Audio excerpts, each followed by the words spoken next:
Hi everyone, in front of me I've got HUAWEI Nova 13 Pro, and let me share with you how to allow unknown sources on this device.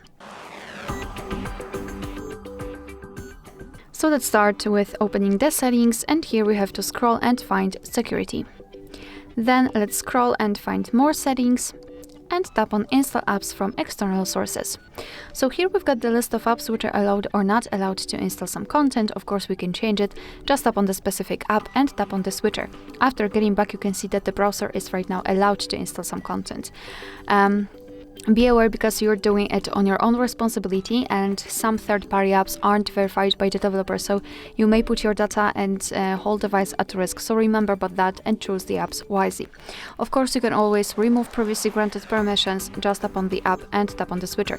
And after getting back, you can see that the browser is not allowed to install anything.